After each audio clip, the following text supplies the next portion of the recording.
구절이 길고 또 어렵기도 합니다. 제가 함께 설명을 드리면서 읽어나가도록 하겠습니다. 여러분 목자 모임 때 그 질문을 받으셔서 하셨나요? 어떠셨어요? 어려우셨죠? 그쵸? 많이 어렵다고 얘기하신 것 같아요. 근데 창세기 26장이 조금 어렵습니다. 왜냐하면 여기에 나와 있는 용어들이 약간 애매한 것들이 있어서 여러분 창세기 26장에 대한 설교들을 찾아보시거나 주석들을 찾아보시면 다 제각각 다 다른 얘기를 하고 있습니다. 그래서 오늘 창세기 26장을 한번 같이 보면서 여기에는 하나님께서 주시는 영적 메시지를 뽑아내기를 원합니다. 그런데 창세기 26장이 중요합니다. 왜냐하면은 우리가 지난 시간에 말씀드린 대로 아브라함에 대한 기사는 굉장히 길어요. 그렇죠? 근데 이삭에 대한 기사는 창세기 25장, 26장 딱 두 장에 기록되어 있습니다. 이것은 이삭의 기사가 중요하지 않아서라기보다도 성경은 한 권의 책에 우리 성도들이 어떻게 하나님의 나라를 위해서 달려가야 되는지를 기록하고 있는 책이기 때문에 필요한 반복은 하지만 쓸데없는 반복은 피합니다. 근데 아브라함을 통해서 한 사람을 하나님께서 세우셔서 어떻게 하나님의 나라의 백성으로 훈련시켜 가시는지 전체 그림을 봤었기 때문에 이삭에게 있어서도 하나님 앞에 단련되고 훈련된 시간이 있었지만 거기에 대한 서술을 줄인 거예요. 그러나 우리가 지난 시간에 봤듯이 이삭도 40살이 될 때까지 자녀가 결혼하지 못해서 하나님 앞에 기도하면서 기다린 시간들이 있었고 결혼하고 나서 또 20년 동안 하나님 앞에 자녀 문제로 단련된 시간이 분명히 있었단 말이에요. 그렇죠? 이삭은 하나님이 그 삶에 개입하지 않으신 것이 아니라고요. 그리고 오늘 함께 본 창세기 26장 역시 이삭의 삶을 하나님께서 어떻게 개입하시고 단련시켜 가셨는지를 볼 수 있어요. 그래서 여러분 공부 안 하시던 분들이 공부 안 하다가 마무리 특강, 벼락치기 이런 거 열심히 하면 점수 잘 나오잖아요. 그렇죠? 그것처럼 아브라함의 인생 전체를 함께 따라가시지 못하신 분도 이 창세기 26장을 자세히 보면 하나님께서 나라는 한 사람의 인생을 어떻게 개입하여 가시는지 큰 그림을 볼 수 있단 말입니다. 먼저 1절에서 이 사건의 시작이 어떻게 되는지 우리 1절을 함께 읽어보겠습니다. 시작.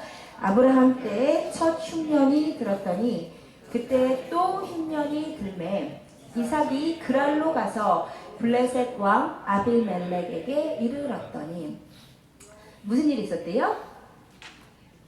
무슨 일이 있었어요? 흉년이 들었어요. 그쵸? 원래 아브라함 때서부터 흉년이 들어서 늘 아브라함이 실수했었지 않습니까? 근데 똑같은 일이 지금 이삭에게 벌어진 것이에요. 이것은 가나안이라는 지역의 특수성 때문에 그렇습니다.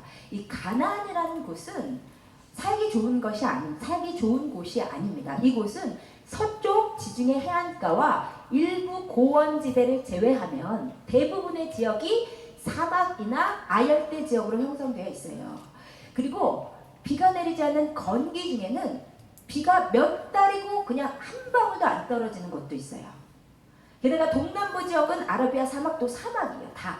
그러다 보니까 가나안의 가장 큰 늘 문제는 뭐냐면 흉년인 거예요.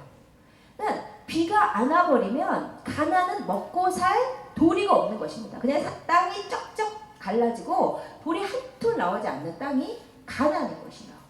그래서 가나안이 이렇게 흉년이 들어서 살기가 어려워지면 사람들이 늘 생각하던 피난처가 있었습니다. 거기가 어디죠? 애굽이었어요. 그렇죠? 애굽은 가나안의 서남부 밑으로 내려가면 있는 땅인데 이 애굽은 신이 애굽에게 준 선물이라고 불리우는 뭐가 있었죠? 나일강이 있죠. 그 나일강이 주기적으로 범람하면서 그 지역이 모두 농사짓기에 좋은 충적토가 되기 때문에 거기서 농사를 하면 몇 년치 수확이 거둬지는 땅이 애굽이었어요. 그러니까 애굽은 조금 흉년이 들어도 몇 년치 수확이 있는 땅이고 그리고 아무리 흉년이 심하게 들어도 나일강은 웬만해서는 마를 일이 없는 땅입니다. 그래서 가나안 사람들이 흉년이 들면 가려고 생각한 땅이 애굽이었단 말이에요. 그런데 가나안 사람들이 애굽에 들르기 전에 흉년의 때 애굽에 들리기 전에 가던 땅이 어디냐? 들렸다 가는 땅 또는 그 선상에 있던 땅이 어디냐면 그랄이라는 땅이에요. 26장의 말씀은 그 그랄이라는 지역에 갖는 특수성을 이해하셔야지 사실은 풀리는 말씀이에요. 이 그랄은 어떤 땅이냐면 가나안이긴 가나안이에요. 그랄도 가나안입니다. 그런데 그걸 어디서 하시냐면 창세기 10장 잠깐 볼게요. 창세기 10장 19절.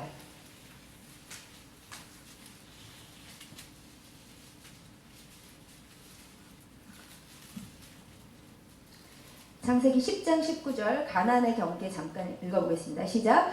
가나안의 경계는 시돈에서부터 그랄을 지나 가사까지와 소돔과 고모라와 아드마와 스보임을 지나 라사까지였더라. 여기 봤더니 가나안의 경계는 시돈부터 그랄을 지나 가사까지라고 했잖아요. 그렇죠? 그러니까 그랄은 가나안에 속한 지역인 거예요. 근데 가나안에 속한 지역인데 이 지역이 다른 가나안 지역에 비해서 갖는 유리한 점이 있었습니다. 그것은 뭐냐면 이 그랄이라는 지역은 지중해 해안에서 가까워요. 그리고 남부 팔레스틴 남부 곡창지대를 이루는 곳이어서 가나안에서 가장 그나마 흉년의 때에 견디기 쉬운 곳이 그랄이었단 말이에요. 그러니까 사람들이 일단 흉년이 들면 그랄로 잠깐 내려가서 있다가 거기서도 못 견디겠으면 그랄에서 바로 밑으로 내려가면 지나기만 하면 바로 애굽이거든요. 그래서 애굽으로 내려갔던 것이에요. 아시겠죠? 요거 이해가 돼야지 26절 이해가 돼요. 그러니까 이삭도 지금 흉년이 너무 심하니까 애굽으로 내려가려고 하다가 애굽으로 가기 전에 그 도상에 있는 그랄에 잠깐 들른 거예요. 근데 하나님께서 이삭이 그랄에 오자마자 임재하셔서 이렇게 말씀하십니다. 26장 2절에서 4절. 이삭에게 말씀하신 하나님 함께 읽어봅시다. 시작. 여호와께서 이삭에게 나타나 이르시되 애굽으로 내려가지 말고 내가 내게 지시하는 땅에 거주하라. 이 땅에 거류하면 내가 너와 함께 있어 내게 복을 주고 내가 이 모든 땅을 너와 내 자손에게 주리라. 내가 내 아버지 아브라함에게 맹세한 것을 이루어. 여기까지만 보겠습니다. 여러분 여기서 2절에 여호와께서 이삭에게 나타나셨다 그랬잖아요. 이 나타나다라는 단어가 우리 예전에 많이 했던 그 와우 계속형이라는 거 생각나시나요? 바로 행동에 멈춤이 없이 바로 이어지는 것을 와우 계속형이라고 한다고 그랬습니다. 그러니까 이삭이 그랄로 오자마자 하나님께서 바로 이삭에게 임재하신 거예요. 그래서 뭐라고 하시냐면 2절에 내가 내게 지시하는 땅에 거주하라. 그리고 3절에 이 땅에 거류하라. 이렇게 이야기를 하시는 거예요. 그러면 이게 지금 어떻게 하라는 얘기예요? 뭐 하라는 얘기예요? 이삭에게 뭐 하라는 얘기예요? 애굽으로 내려가지 말라 그러시는 거죠. 그렇죠? 근데 또 하나의 얘기가 더 있어요. 사실 명령이 두 가지예요. 2절과 3절의 명령이요. 혹시 펜을 갖고 계신 분은 동그라미 잠깐 쳐보시기 바랍니다. 2절에 내가 내게 지시하는 땅에 2절에 땅에 동그라미를 쳐보세요.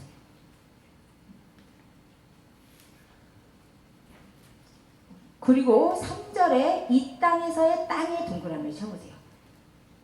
2절에도 땅이 나오고 3절에도 땅이 나옵니다. 그렇죠? 그리고 또 하나는 내가 내게 지시하는 땅에 거주하라 해서 거주의 동그라미를 쳐보세요. 그리고 3절에 이 땅에 거류하면서 거류의 동그라미를 쳐보세요. 여러분 보세요. 2절에도 땅이 나오고 3절에도 땅이 나와요. 그렇죠? 근데 2절의 땅은 거주해야 될 땅이고 3절의 땅은 거류해야 되는 땅입니다.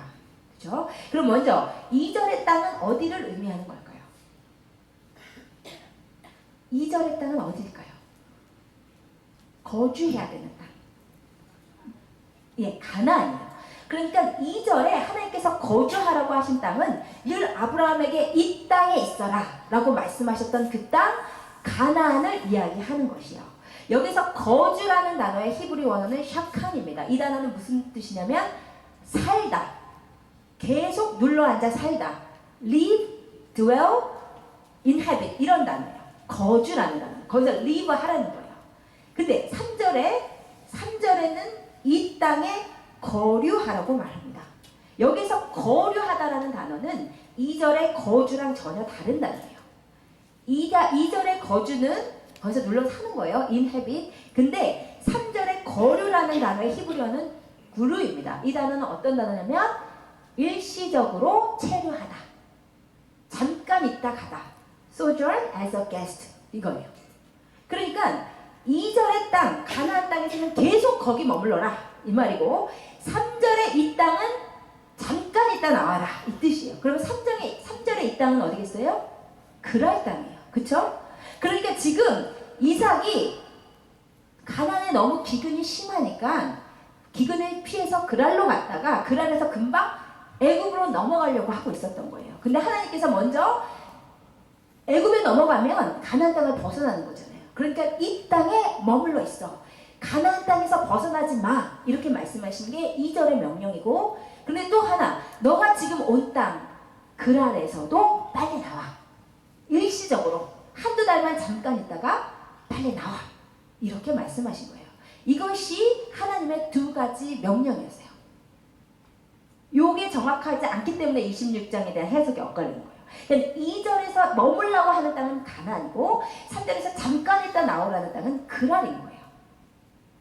여러분, 그러면 이삭은 하나님으로부터 아브라함에 이어서 가나안 땅에 하나님의 나라를 세울 영적인 유산을 물려받은 사람이죠. 그러니까 가나안 땅에 넘어가지 않아야 되는 것은 이해가 돼요. 그렇죠? 2절의 명령은 이해가 돼요. 그런데 3절에 그러면 왜 그랄에서도 빨리 나와야 될까요? 그랄도 가나안이라며요. 그렇죠? 그랄도 가나안인데 왜 그랄에서는 또 빨리 나와야 돼요? 그것은 그랄은 가나안이기는 가나안인데 가나안이라고 하기는 또 뭐한 땅이었던 거예요. 무슨 말이냐면 그랄은 경계상으로는 가나안 안에 있는 땅이기는 하지만 사실은 애굽의 모조품 같은 땅이 그랄이었기 때문이에요. 여러분 보세요. 아까 말씀드린 대로 가나안이라는 곳은 정말 척박한 땅이에요. 정말 흉년이 오면 물 한 방울 안 흘려지는 땅이에요. 정말 먹고 살기 힘든 땅이에요. 그렇기 때문에 가나안, 그 광야의 한복판에 있는 가나안 사람들은 하나님밖에 의지할 수가 없는 거예요.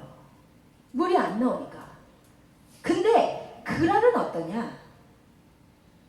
가나안의 다른 사막 지역에 비해서 훨씬 살만한 땅인 거예요. 애굽만큼은 아니더라도 애굽이 주는 풍요를 조금 맛볼 수 있는 땅이에요. 그래서 그랄에 있으면 하나님의 도우심을 목매달고 의지하기보다는 그 땅의 풍요를 의지하기가 더 쉬운 땅이에요. 뿐만 아니라 가나안 한복판에 있으면 하나님만 찾을 수밖에 없는데 그랄에 있으면 먹고 살기 힘들어질 때 자연스럽게 생각하는 땅이 애굽이란 말이에요. 조금만 더 가면 살기 편한 애굽이 있으니까. 그래서 그랄에 있는 사람들은 늘 하나님을 앙망하고 하나님의 도우심을 의지하기보다는 애굽이 주는 재미, 애굽이 주는 풍요, 애굽에 대한 미련과 집착을 버리기가 힘들었던 땅, 그 땅이 그랄 땅이라는 것입니다. 한마디로 말해서 그랄은 어떤 땅이냐?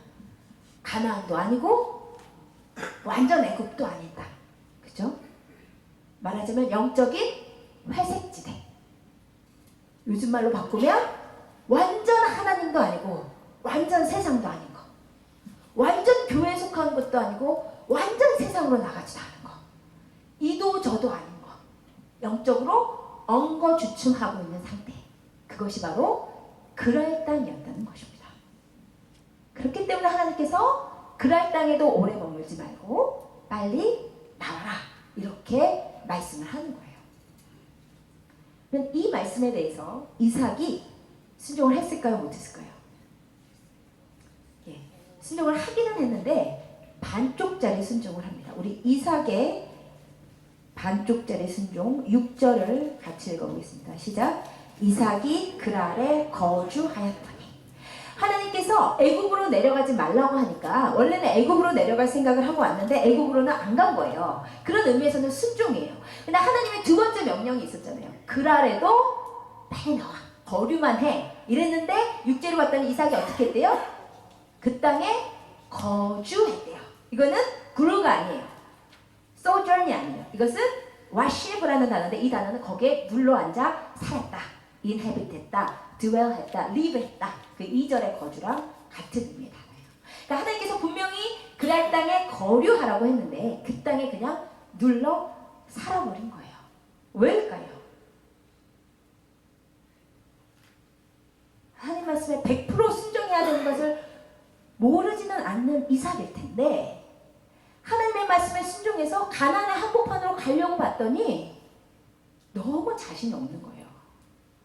가나안은 지금 흉년이 심해서 물이 한 방울 안 나오고 땅이 쩍쩍 갈라져요. 이곳에서는 어떻게 살 방도가 떠오르질 않는 거예요. 이곳에서 있다가는 우리 가족들의 목숨까지 위협받을 것 같은 거예요.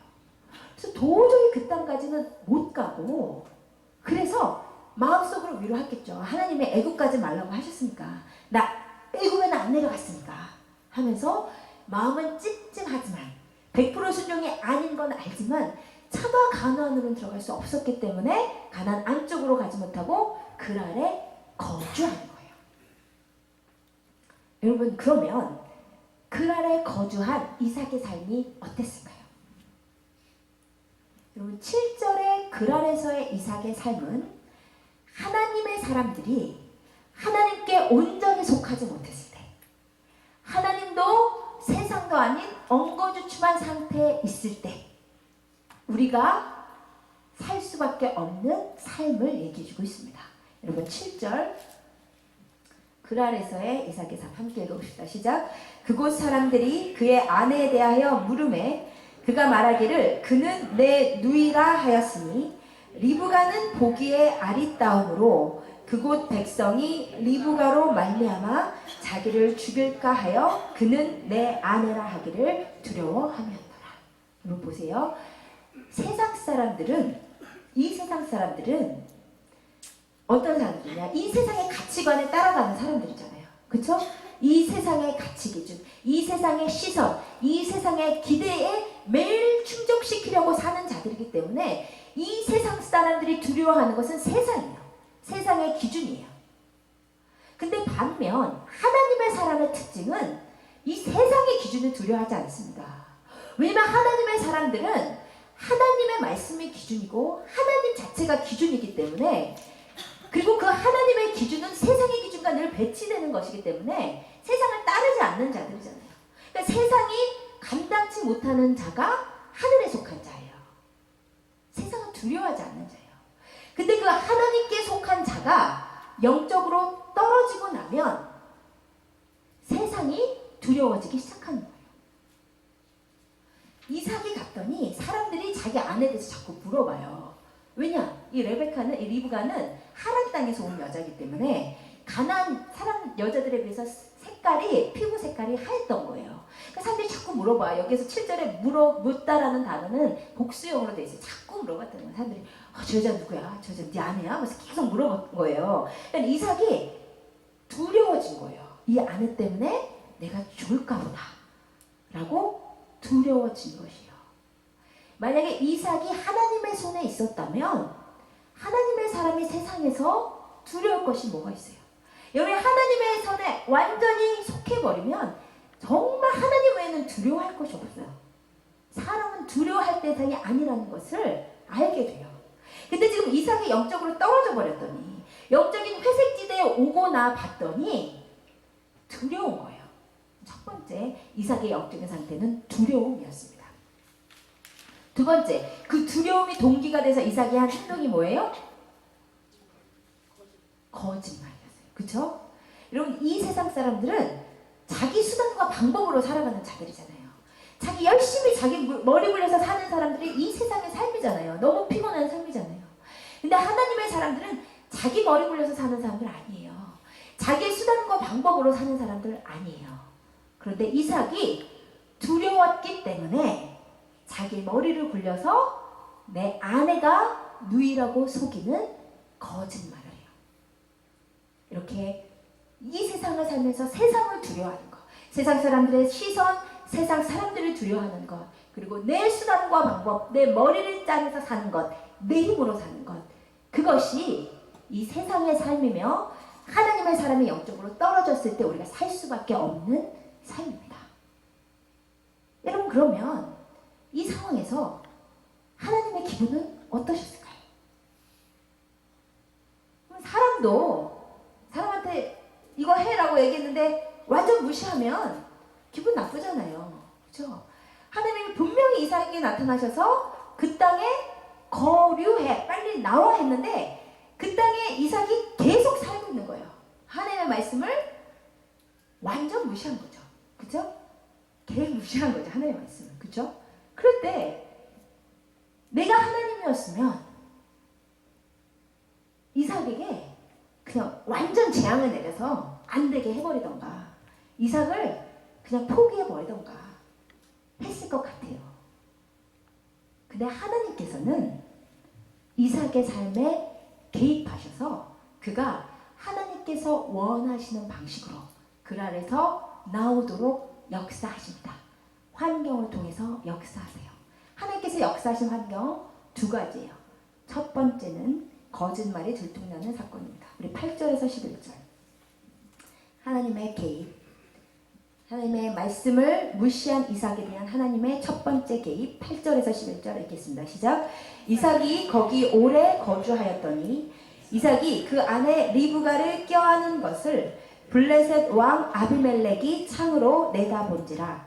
이에 아비멜렉이 이삭을 불러 이르되 그가 분명히 내 아내거늘 어찌 내 누이라 하였느냐. 이삭이 그에게 대답하되 내 생각에 그로 말미암아 내가 죽게 될까 두려워하였음이로라. 아비멜렉이 이르되 내가 어찌 우리에게 이렇게 행하였느냐. 백성 중 하나가 내 아내와 동침할 뻔하였도다. 내가 죄를 우리에게 입혔으리라. 아비멜렉이 이에 모든 백성에게 명하여 이르되 이 사람이나 그의 아내를 범하는 자마다 죽이리라 하였더라. 여러분 보세요. 이삭이 내 아내가 누이라고 거짓말을 해놨는데 둘이 오래 같이 살다 보니까 둘이 껴안은 것을 하나님께 잡히면 누가 보게 하세요? 왕 아비멜렉이 보게 하세요. 이 창세기 26장의 아비멜렉은 창세기 20장의 그랄왕 아비멜렉은 아닙니다. 아비멜렉은 사람 이름이 아니고 블레셋 왕의 직함이에요. 그러니까 목사님, 집사님 이거예요. 그리고 나중에 나오는 군대 장관 비골도 사람 이름이 아니라 군대 장관의 직함이에요. 블레셋 군대 장관의. 다른 사람인데 아마도 창세기 20장에 아브라함이 만났던 아비멜렉의 아들이었을 것이라고 추정을 해요. 어쨌든 간에 아비멜렉이 보니까 둘이 껴안은 게 이게 오늘 사이에 껴안은 것이 아닌 거예요. 그래서 아비멜렉이 이삭을 불러다가 뭐라고 해요? 10절에 아비멜렉이 이르되 내가 어찌 우리에게 이렇게 행하였느냐. 직역하면 너에게 지금 뭔 짓이냐 이 말이에요. 아비멜렉이 화가 나서 너 지금 우리한테 뭔 짓 한 거야? 이러는 거예요. 그러면서 뭐라고 하냐면 너 때문에 우리 백성이 죄질 뻔했어. 여러분 하나님의 백성이 제일 신난 때가 언제냐면 이 세상 가운데 하나님의 이름이 나를 통해 높아질 때가 제일 신나요. 그렇지 않으세요? 그래서 정말 승리잖아요. 이 세상 가운데 나를 통해 하나님의 이름이 높아질 때 제일 신나요. 근데 하나님의 백성으로서 제일 창피한 순간이 언제냐면 나 때문에 하나님의 이름이 수치를 당하고 내가 이 세상 사람들로부터 윤리 도덕 기준에 의해서 책망당할 때 하나님의 사람은 세상을 의롭게 변화시켜야 될 사람인데 지금 아비멜렉이 이삭에게 뭐라고 하고 있어요? 너 때문에 우리 백성이 죄질 뻔했어. 그럼 지금 이삭보다 아비멜렉의 윤리 기준이 더 높은 거잖아요. 창피한 순간인 거예요. 하나님의 백성이 세상으로부터 책망당하는 것 정말 창피한 순간이에요. 그러면서 아비멜렉이 뭐라고 하냐면 이 이삭의 아내 리브가는 여동생이 아니라 아내니까 아무도 건들지 마. 이렇게 공포하는 거예요. 여러분 이게 하나님의 은혜일까요? 이것이 하나님이 이삭을 보호하시는 손길일까요? 아니에요 여러분. 이삭과 리브가는 하나님께서 어차피 보호하시는 사람들이에요. 근데 지금 아비멜렉의 입을 통해서 블레셋 온 천하에 거짓말이 다 들통나고 있잖아요. 아비멜렉이 공포를 하잖아요. 이삭이 거짓말하는 거야. 그리고 이삭이 한다는 그 보호 조치는 그리스도인으로서 참으로 부끄러운 보호예요. 제일 창피할 때가 거짓말이 들통날 때 아니에요? 이도저도 변명할 것이 없을 때. 근데 이삭의 거짓말이 왕이 좀 알고 그냥 조용히 묻어줬으면 좋은데 블레셋 전체 이삭의 거짓말이 들통이 났어요. 그것은 하나님께서 이삭을 보호하시는 손길이 아니라 이삭에게 부끄러운 일이란 말이에요. 이것이 하나님께서 이삭에게 개입하신 첫 번째 개입인 것입니다. 창피스럽게 만드신 거예요. 왜요? 너 이삭 이놈 내 말 안 들었으니까 창피나 당해봐라 이거예요? 아니죠. 그 땅은 너가 있을 땅이 아니야. 빨리 나와. 첫 번째 환경을 통한 사인이었어요. 그죠? 이때 이삭이 그 말씀에 잘 순종했으면 됐죠. 그죠? 창피를 당했을 때 하나님의 뜻이 아니구나.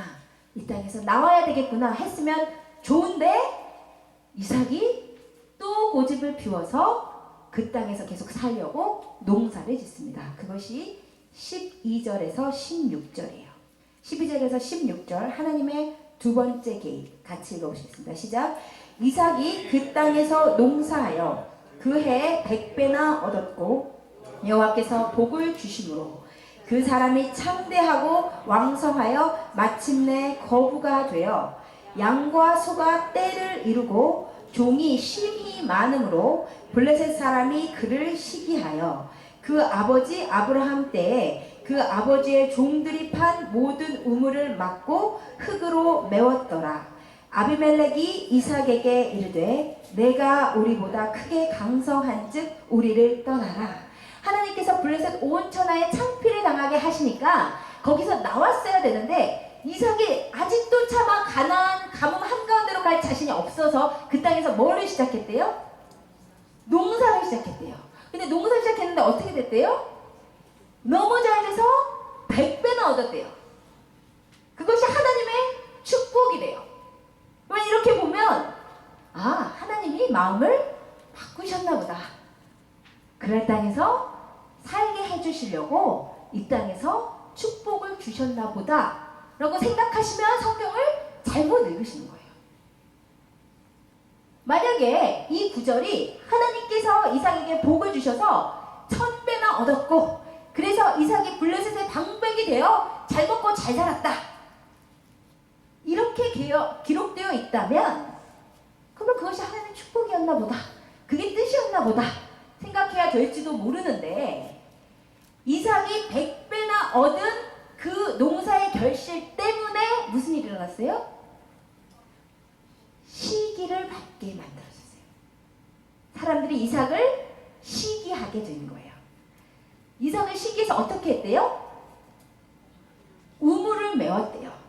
아버지가 그날에 창세기 20장에서 갔을 때 파놓은 우물을 메운 거예요, 사람들이. 여러분, 우물을 메우다는 것은 단지 기분이 나쁘고 얘가 싫어 이 정도가 아니에요. 물이 귀한 지역에서 우물을 막는다는 것은 추방을 의미해요. 너 나가! 혹은 선전포고를 의미해요. 이 땅에 계속 있으면 우리가 전쟁 일으킬 거야. 이거예요. 그러니까 여러분, 왜 성경이 우리 12절의 복을 잘 보셔야 돼요. 왜 성경이 이삭이 농사에서 100배나 얻은 것을 복이라고 하냐. 그것 때문에 이 사람이 거부가 됐기 때문에 복이라는 게 아니고 하나님의 포기하지 않는 손길이 이삭을 창피를 주어도 말을 안 듣자 농사를 잘 되게 해서 그것 때문에 사람을 미움을 받아 그 땅에서 추방시키게 한 결과를 초래했다는 의미에서 복이라고요. 아시겠어요? 우리가 창세기 25장 지난 시간에 복이 무엇인지를 했잖아요. 하나님의 뜻과 상관없이 이스마엘이 12아들이 다 지도자가 돼서 잘 사는 게 하나님의 축복이 아니고 결혼해서 20년 동안이나 자녀가 없다 할지라도 내가 하나님께 기도할 수밖에 없게 내 삶을 몰아가시는 게 축복이다. 그게 지난 시간의 말씀이었잖아요. 만약 이삭이 여기서 잘 되고 이삭이 블레셋에서 잘 되고 끝났으면 성경이 말하는 복이 다시 기술돼야 돼요. 그쵸? 아니 이삭이 지금 영적인 회색지대에 있는데 하나님을 떠나 있는데 거기서 잘 먹고 잘 살았고 그것이 만약에 복이다. 그러면 우리가 지난 시간에 말했던 하나님의 복과 배치되는 거잖아요.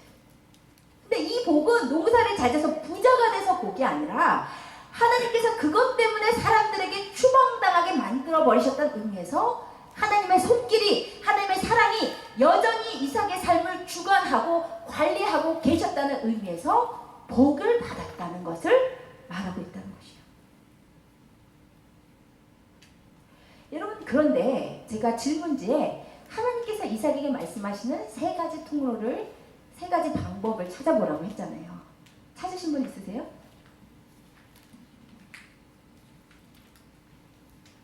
누구 찾으셨어요? 하나님께서 이삭에게 말씀하신 세 가지 방법. 지금 벌써 두 가지 나왔잖아요. 두 가지 나왔어요. 그쵸? 뭐예요? 우리 김태현 지사님? 하나님께서, 예.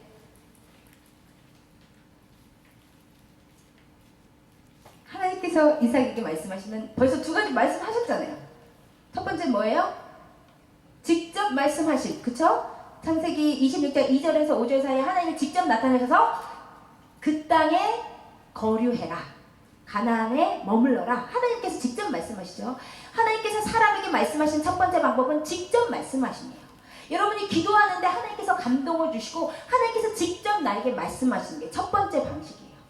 두 번째, 지금 이삭이 그랄 땅에서 하나님의 말씀에 불순종해서 있을 때는, 영적으로 회색지대에 와 있을 때는 하나님의 음성을 들을 수가 없어요. 영적으로 어두워져 있기 때문에 하나님의 말씀을 분간할 수도 없고 말씀하셔도 들을 생각도 없어요. 그때 하나님께서 말씀하신 두 번째 통로 뭐예요? 환경. 그쵸? 내 거짓말이 들통나게 하시고 창피당하게 하시고 우물을 메우고 나가라 하시고 추방시키고 환경을 통한 역사. 근데 이미 하나님께서 환경을 통해서 말씀하셨잖아요. 창피 주셨을 때 빨리 나갔어야 되는데 안 나가니까 우물까지 메우는 환경을 통해서 역사하셨어요. 근데도 이삭이 안 나가니까 하나님께서 세 번째 말씀하셨던 통로가 뭐냐면 11절이에요. 11절 읽어보겠습니다. 시작. 죄송합니다. 16절이에요. 함께 읽겠습니다. 시작. 아비멜렉이 이삭에게 이르되 내가 우리보다 크게 강성한 즉 우리를 떠나라. 뭐예요? 환경을 통해서도 말을 안 들으면 사람의 입을 통해 하나님의 뜻을 전하시는 거예요. 아시겠어요? 먼저 영적으로 좀 깨어있을 때는, 그날에 오자마자는 아직 영적으로 좀 깨어있을 때예요. 하나님의 말씀을 들을 수 있어. 그때는 직접 말씀하세요. 근데 우리가 세상으로 가면, 그날 땅에 머물면 영적으로 어두워지기 때문에 하나님의 음성을 분별할 수 없어요. 그때 환경을 통해서 역사하세요. 그래도 stubborn하면 사람의 입을 통해 직접 하나님의 음성을 들려주시는 거예요. 빨리 나가, 이거예요. 여러분, 이쯤 되면 이삭이 나가야겠죠. 그쵸? 이삭이 나가줬더라면 오늘 창세기 26장이 이렇게 길지 않았을 텐데. 우리 설교가 길어서 죄송하지만 제가 어젯밤부터의 고민이 아무리 짧게 줄여버려도 중간에 어디 끊을 데도 없고 어떻게 할 수가 없어요. 왜냐면 이삭이 지금 계속 고집 피우는 거예요. 저를 탓하지 마시고 고집을 핀 이삭을 탓하세요. 이쯤 되면 나가야 되잖아요. 아비멜렉이 나가라고 하니까 설 자리가 없어진 거예요. 이때 웬만해서쓰면 나갔을 것 같은데 이삭이 또 어디로 가시냐. 우리 17절 함께 읽겠습니다. 시작. 이삭이 그곳을 떠나 그랄 골짜기에 장막을 치고 거기 거류하며. 하나님께서 가라는 땅은 어디예요? 가나안 저 안쪽. 아버지 아브라함이 하나님과 교제했던 그 영적인 장소, 브엘세바가 하나님의 기준인데 이삭이 도저히 거기는 못 가겠는 거예요. 그거 하면 죽어버릴 것 같은 거예요. 그렇죠. 살 방법이 없죠. 당장 하루 한 끼를 어떻게 해결할지 모르겠는 거예요. 그래서 도저히 그곳으로는 못 가고 간 지역이 어디냐? 그랄에서는 나왔는데 거기를 벗어나지 못하고 그랄 골짜기에서 어떻게 살아볼까? 그러고 있었던 거예요. 그래서 그랄 골짜기에서 무엇을 해요? 거기서 살만하면 좀 어떻게든 붙어서 살아보려고 우물을 파요. 여러분 이쯤 되면 하나님이 속이 터지시겠죠. 제가 하나님이면 이쯤 되면 이 사람은 도저히 안 되겠다. 얘는 믿음의 결단을 죽어도 못하는 놈이구나 하고 그냥 아브라함의 다른 서자 중에서 좀 믿음을 얻을 수 있는 사람 데려다가 언약을 계승시켰을 것 같아요. 저 같으면. 그런데 하나님을 포기하지 않으시고 삶을 개입하시는 손길이 이삭이 그랄 골짜기에 갔을 때도 그를 가만두지 않으시는 거예요. 그리고 어떻게 하세요? 우리 19절부터 22절 함께 읽겠습니다. 시작. 이삭의 종들이 골짜기를 파서 샘 근원을 얻었더니 그랄 목자들이 이삭의 목자와 다투어 이르되 이 물은 우리의 것이 아니라 하매 이삭이 그 다툼으로 말미암아 그 우물 이름을 에색이라 하였으며 또 다른 우물을 팠더니 그들이 또 다툼으로 그 이름을 신나라 하였으며 이삭이 거기서 옮겨 다른 우물을 팠더니 그들이 다투지 아니하였으므로 그 이름을 르호봇이라 하여 이르되 이제는 여호와께서 우리를 위하여 넓게 하셨으니 이 땅에서 우리가 번성하리로다. 지금 뭐예요?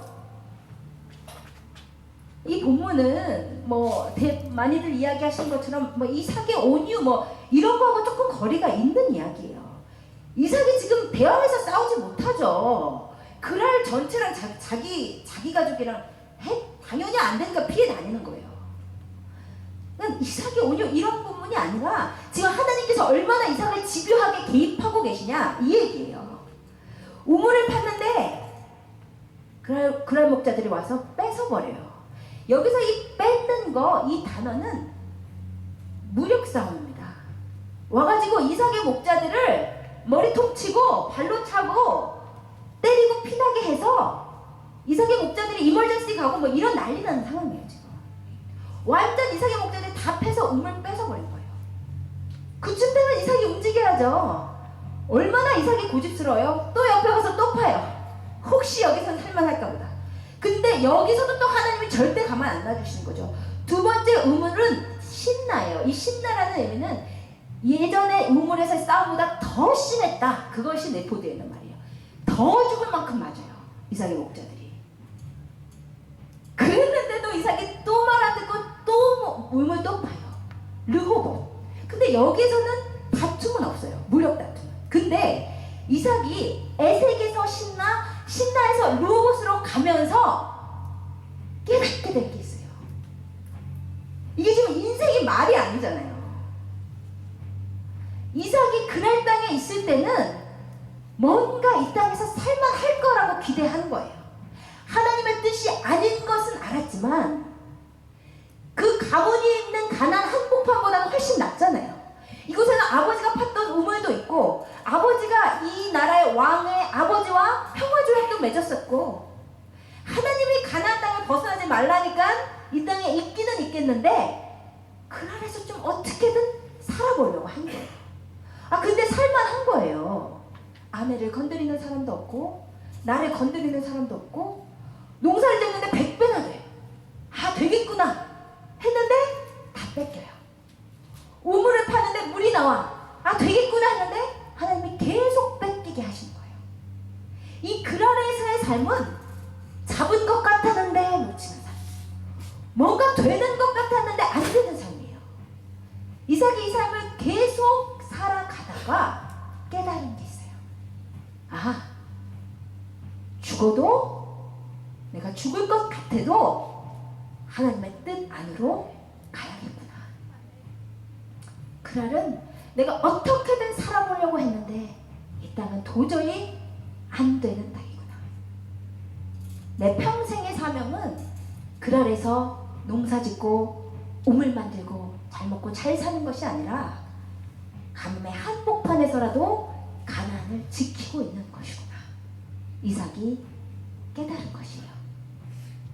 그래서 얻어맞을 것 다 얻어맞고 브엘세바로 올라가는 거예요. 이번 여기 사건이 주는 중요한 교훈이 있습니다. 그것은 오래 버티면 나만 손해다. 이거예요. 이삭이 여러분 하나님의 미묘한 손길을 보세요. 조금 더 깊이 개입하세요. 처음엔 뭐만 했어요? 창피스럽게만 했어요. 그쵸? 그러다가 두 번째는 어떻게 했어요? 추방령을 맞게 하세요. 그것도 힘들잖아요. 거기서 고집 안 폈으면 되는데 세 번째 어떻게 해요? 무력 다툼까지 일어나잖아요. 하나님께서 말을 안 들으니까 처음에는 살짝 치세요. 하나님이 살짝 치실 때 빨리 말 들으면 우리도 편하고 하나님도 편하고 성경도 짧아져요. 그런데 말을 안 듣고 고집 피우면 하나님이 점점 더 세게 치실 수밖에 없다고요. 왜요? 하나님이 나쁜 하나님이셔가 아니고 우리를 치는 것을 즐기시는 하나님이 아니시고, 하나님의 기준은, 우리가 하나님 안에서 복받는 길은 하나님의 임재 가운데로 들어올 때, 하나님의 뜻 안으로 들어올 때 그 땅이 하나님의 사명대로 사는 삶이 가장 축복된 삶이기 때문이에요. 하나님은 죽어도 이삭이 여기서 머물지 않고 22절에서 끝나지 않고 더 그날골짜기 더 어디로 도망 다녔어도 끝까지 이삭을 잡으러 다니셨을 거예요. 왜요? 하나님의 사랑하시는 아들이니까. 그래서 끝까지 이삭을 브엘세바로 데리고 오실 거란 말이에요. 여러분, 그랄 땅에 계신 분들, 교회는 다니는데 하나님도 아니고 세상도 아닌 분들, 빨리 결단할수록 좋다는 말이에요.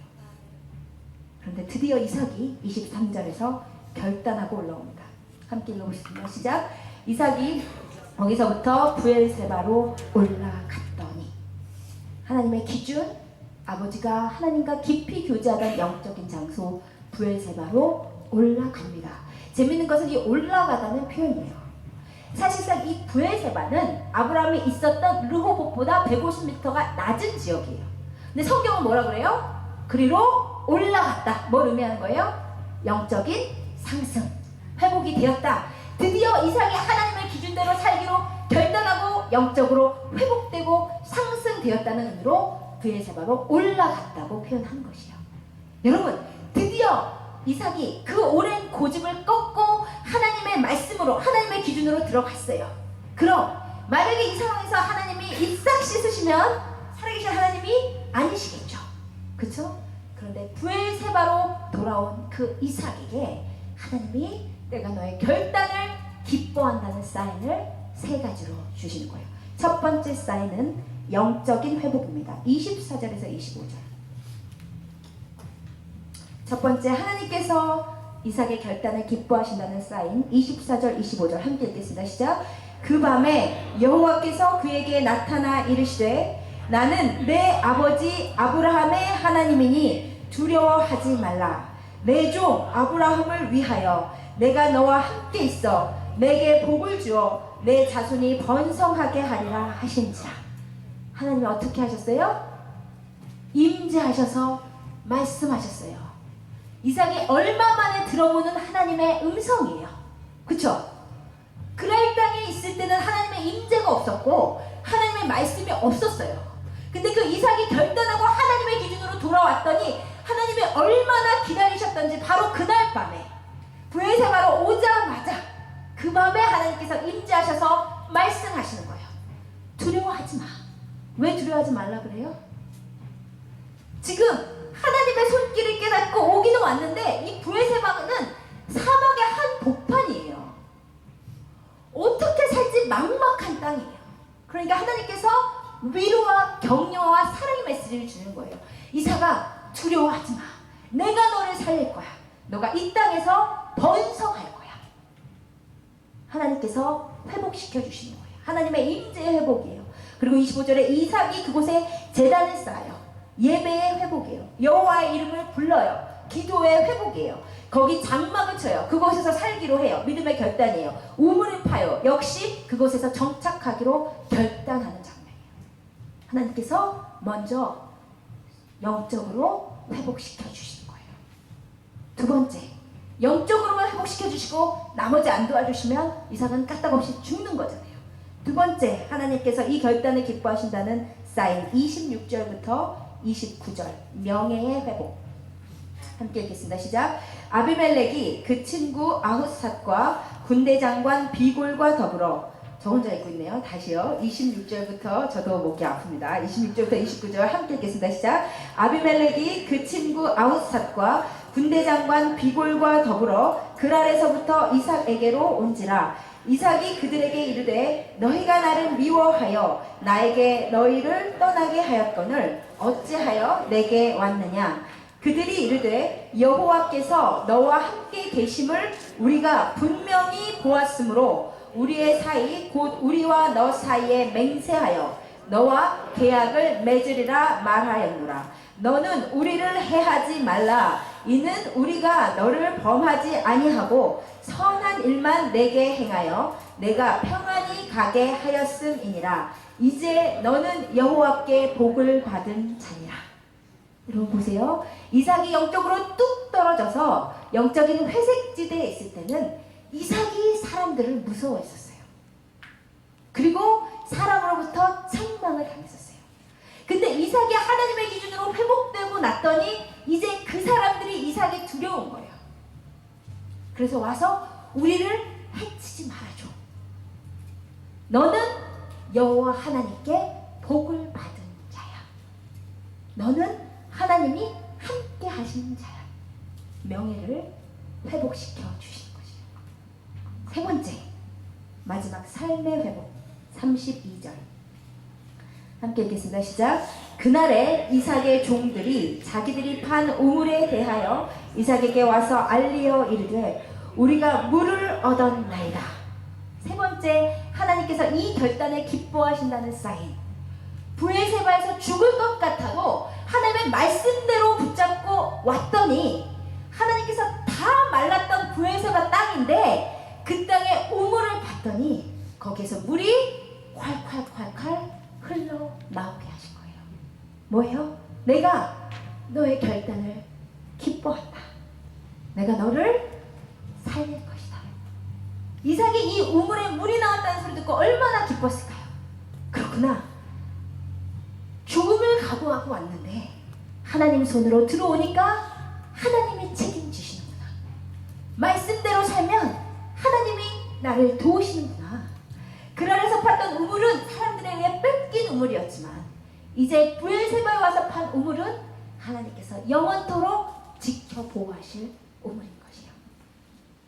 여러분, 근데 재밌는 것은 하나님께서 이삭이 그랄에서 방황할 때도 세 가지로 말씀하셨다고 했죠. 직접 말씀하시거나 환경을 통해 말씀하시거나 사람의 입으로 말씀하시거나.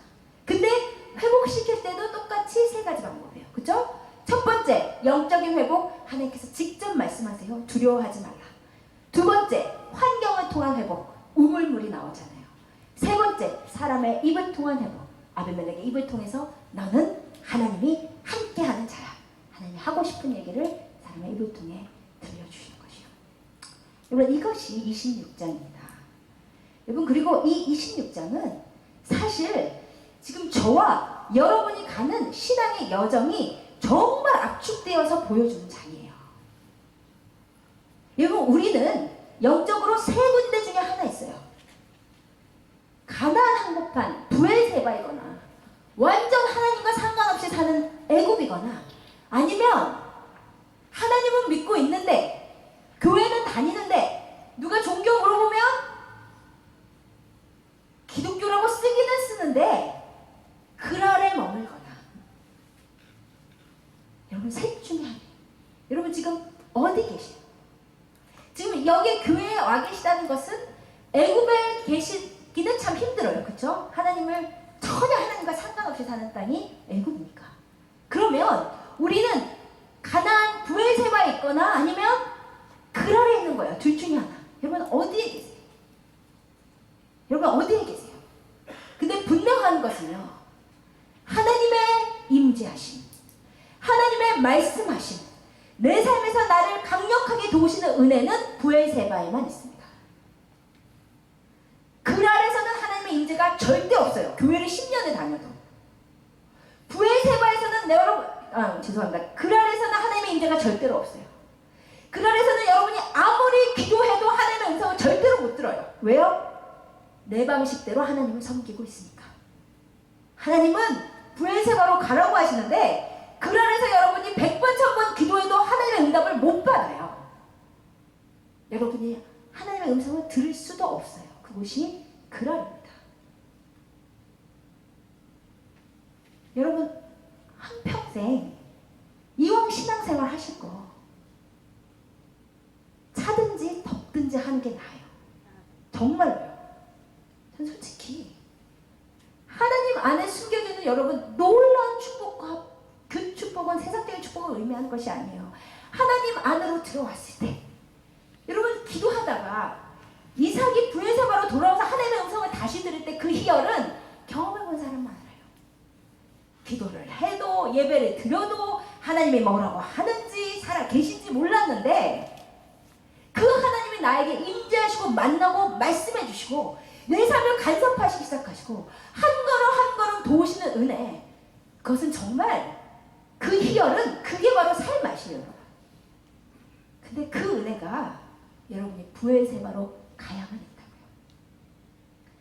교회는 다니는데 이도저도 아닌 회색지대, 하나님의 한 발, 세상의 한 발, 하나님께 100% 가기도 부담스럽고 그렇다고 세상에 100% 가기도 지옥 갈까봐 겁나고 여기가 그랄입니다.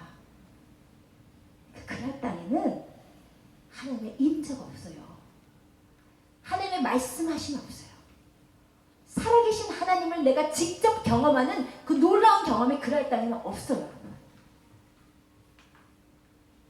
여러분 이왕 신앙생활 하시는 거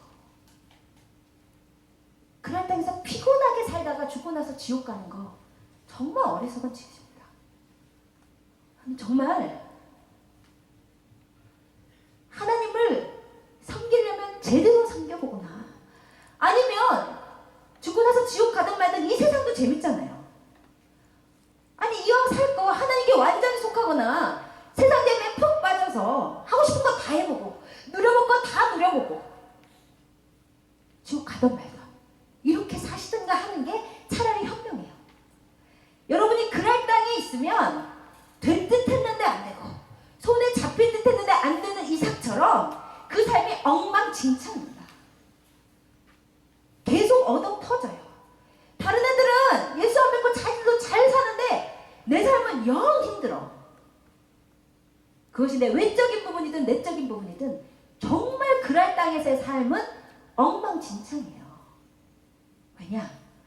여러분을 포기하지 않으시는 하나님이 삶 가운데서 여러분을 그냥 두지 않으시고 직접 말씀해서 들을 기가 아직 없으니까 환경을 통해서 자꾸 브에세바로 몰고 계시기 때문이에요.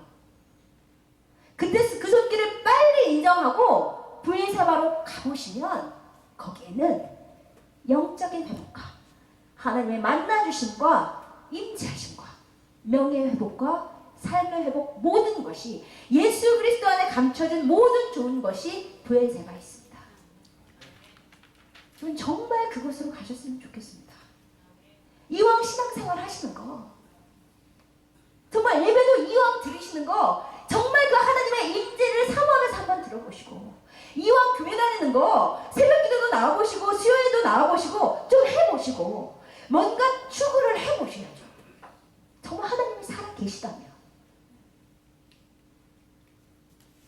여러분은 하나님께서 사랑하시는 자이기 때문에 여러분이 마음대로 살지 못하도록 그랄 땅에서 여러분이 아무리 노력해도 하나님 손바닥이 있는데 삶을 통해 혹은 사람의 입을 통해 자꾸 말씀하시는 거예요.